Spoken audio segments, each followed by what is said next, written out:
अस्सलाम वालेकुम वरहमतुल्लाहि वबरकातुहू।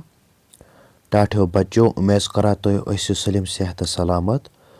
आज करो इस क्लास 7th कश्मीरी यमिक सबक नंबर 13 यथ नाव प्लास्टिक तो यमि करो इस यथ वीडियोस मं सवाल जवाब।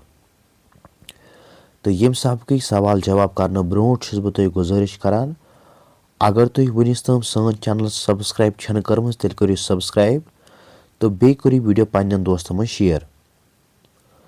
तो यम सबक युस गोडनुक सवाल यह कि तुह वुच यतनसन 10 प्लास्टिक चीजन हंद नाव लिखियो। अस लेखुन 10 प्लास्टिक चीजन हंद नाव तो अस यमिक जवाब लिखमुत तुह वुचु यतनसन। यह हेकु तुह पन्ने आयत अमिक जवाब लिखित। तो गोडनुक सवालुक जवाब 10 प्लास्टिक चीजन हंद नाव यथ कन, यानी 10 प्लास्टिक चीजन हंद यम नाव तम बन कन तुह वुचन। गोडनुक ब्रुश, अथे कन दोयम बाल्टीन, अथे कन त्रेयम खोरबान, अथे कन चोरिम प्लास्टिक कलम, अथे कन पंचम प्लास्टिक गिलास, अथे कन शेयम नोट, अथे कन सतम मजम, अथे कन ठम बट, अथे कन नयम प्याल, अथे कन दहिम चमच तो पे लिखुन वगैरह यानी वगैरह वगैरह। तो हेकु बाकी तह लिखित यथन। अथे कन पको ब्रोट। अथे कन सवाल नंबर 2। सवाल नंबर 2 अथ कन कि प्लास्टिक मूल मवाद कमि निश हासिल करने यवान।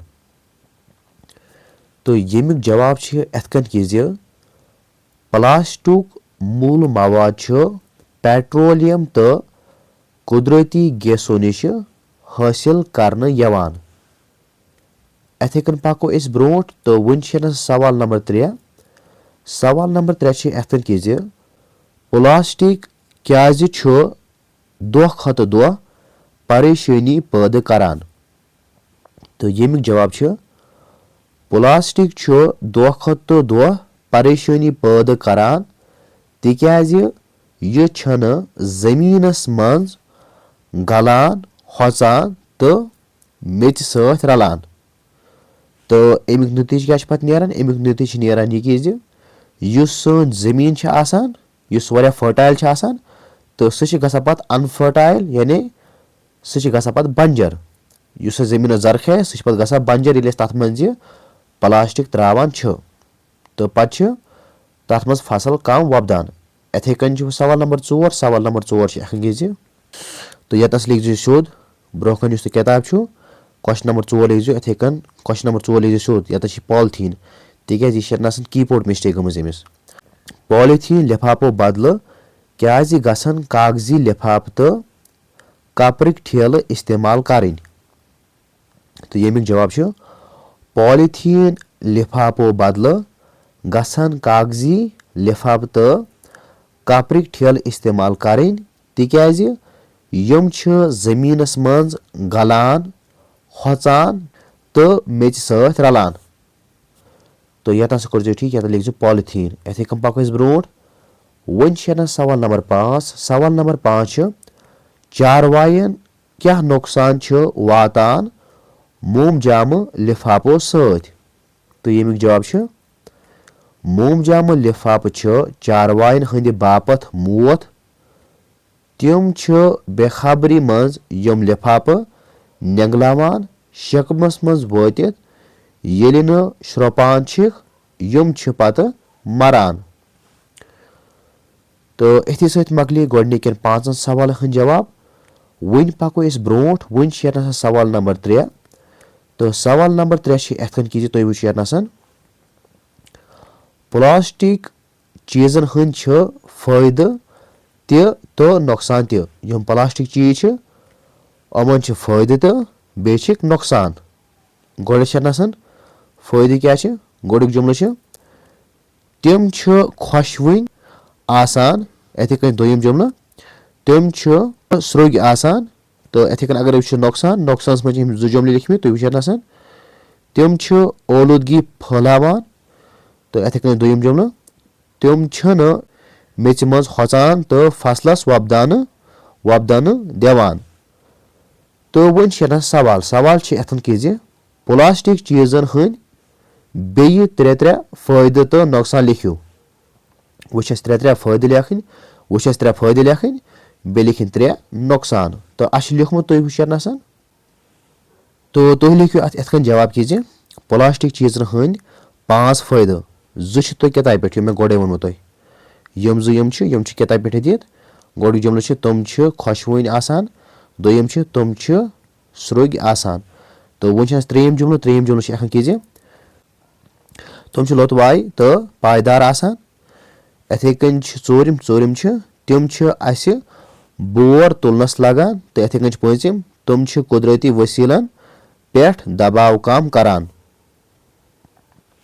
तो अस त्रे जुमल लेखन यह गो यतन अख जुमल यह गो 2 तो यह गो 3 गोडिक 2 यम किताब पे दित। तो अगर तुम कंबाइनस में जवाब लिखियो तेल हेकु तुम यथ लिखित प्लास्टिक चीजन हंद 5 फायदे सवाल लिखजोस तेल 5 फायदे लिखियो सा तेल तो 3 मिटाउन। अगर वो 3 लिखियो तेल लिखजोस ये पे यह गोस 1 यह गो 2 तो यह गो 3 यथे कन पको ब्रोट वन प्लास्टिक चीजन हंद 5 नुकसान। तो 5 नुकसान यतन लिखमित गोडिक 2 लिखमित किताब पे यम 2 किताब पे। तो बाकी यम 3 पाने लिखमित तुम यतन ये पे योतमत। तो अगर तुम सवाल लिखियो 5 नुकसान तेल लिखो तुम ये पे योतमत। तो अगर 3 लेखन तेल लेखन तो ये पे करो शुरू ये पे बोन तमत। तो वन पो वो थो यतन ध्यान गोडिक जुमल तुम ओलूदगी फैलावान यह पोर गोडे किताब पे। यथे कन दोयम जुमल तुम मेच मज होचान तो फसलस वबदान देवान। तो यथे कन त्रेयम जुमल कि यहंद दजन जहरील दुह नेरान युस जन बाकी जू जाचन हंद खतर मुजिर छ। यथे कन चोरिम जुमल कि प्लास्टिक ठेल कोलन मज गसित आबस ठोर करान। यथे कन पको ब्रोट वन पूंचम जुमल यह कि तुम जानवरन संदिस शिकमस मज वातित श्रोपान तो तवे तिहुंद मौतुक बाइस बनान।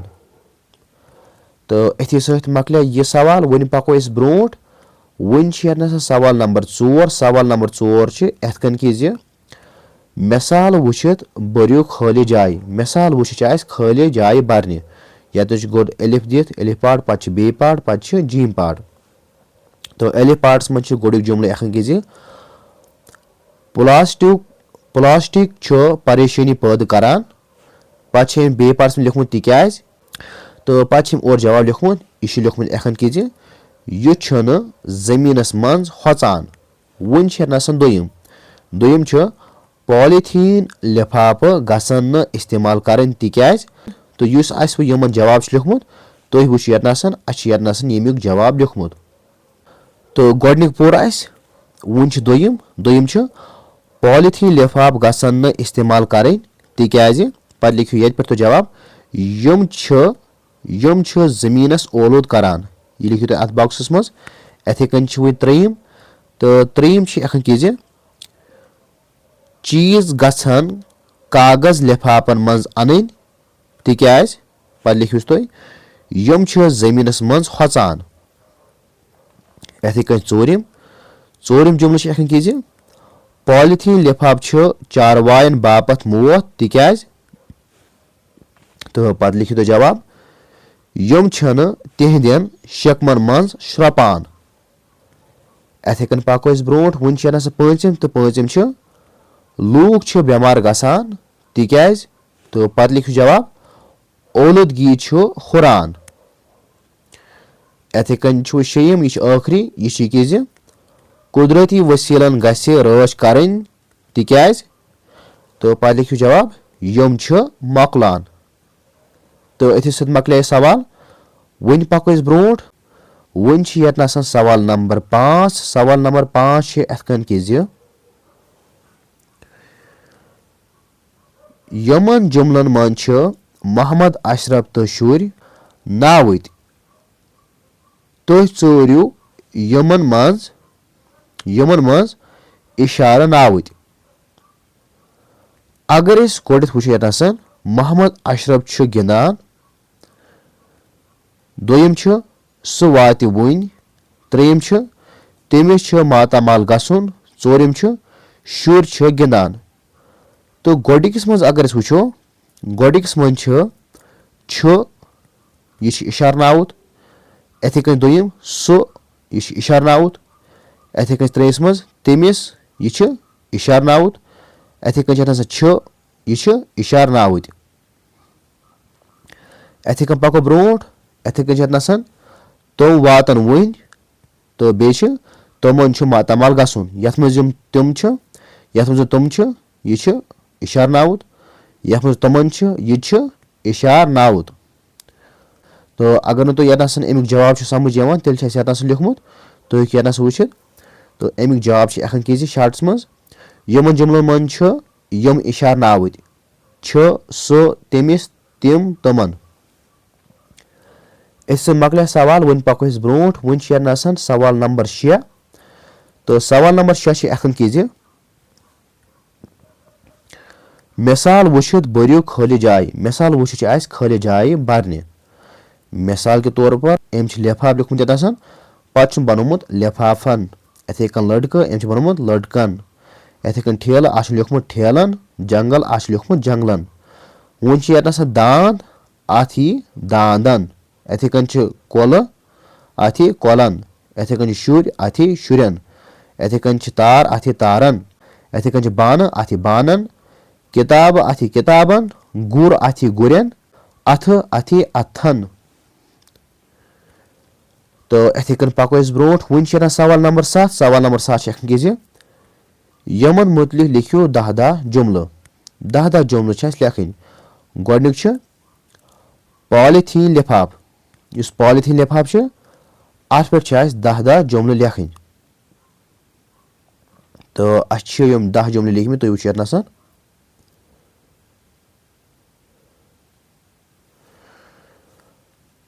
पॉलीथीन तो गोडिक जुमल पॉलीथीन लिफाफुक मूल मवाद पेट्रोलियम तो कुदरती गैसों नश हासिल करने यवान इथे कन दोयम पॉलीथीन लिफाफ मुख्तलिफ साइजन हुंद आसान यतन लिखो पॉलीथीन यह यतन मिस्टेक तो इस पॉलीथीन यतन यह लिखो यतन इथे कन पको ब्रोट वन त्रेयम जुमल अखन की पॉलीथीन लिफाफ मुख्तलिफ रंग आसान इथे कन चोरम जुमल अखन की पॉलीथीन लिफाफ वारिया खुशवन आसान पांचम जुमल बाजर चीज अनान पॉलीथीन लिफाफन मज इथे कन शेम जुमल अखन की पॉलीथीन लिफाफ जमीन मज होचान इथे कन सतम जुमल अखन की पॉलीथीन लिफाफ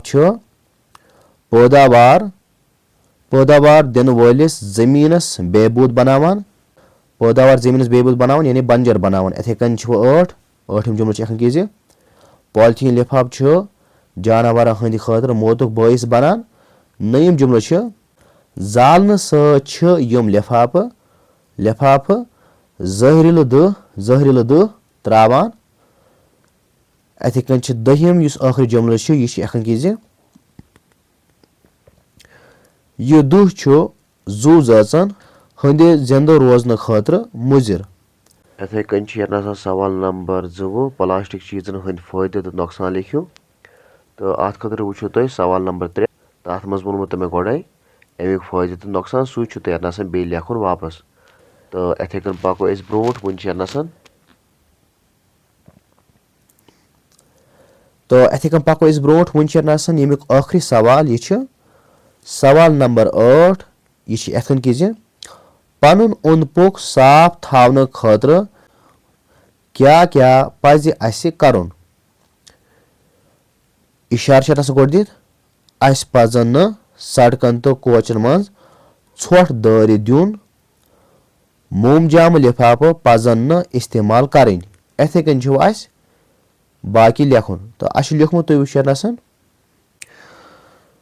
तो यम 2 जुमल ओर दित अस पजन न सड़कन तो कोचन मज ोट दारि दिन ये सड़कन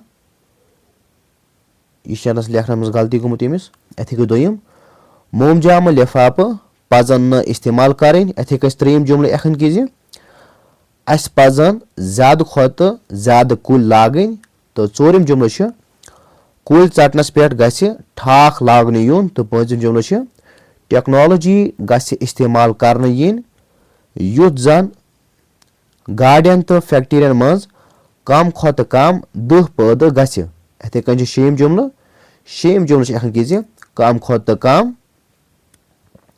एटमी तजुर्बह गसन करने yin तो सतम जुमल यखन कि जंगी सामान बनावनच दौर गि ठोर लागन यून तो इथे कन हेकु तुम अत मजीद लिखित तो इथे सत मकलियाव यम सबकी सलीम सवाल जवाब उम्मीद करा तुम वीडियो पसंद आमुत अगर तुम वीडियो पसंद तेल करो वीडियो लाइक बेहतर पे दोस्तों में शेयर बे अगर तुम क्लास 7th कश्मीरी कुन सबकी सवाल जवाब ान तो तमिच लिंक मिले तो डिस्क्रिप्शन बॉक्स में तुम तम मत सर सबकन हिंद सवाल जवाब वुचित तो इंशाल्लाह समखो नईस वीडियोस में तोतमत अस्सलामु अलैकुम वरहमतुल्लाहि वबरकातुहू।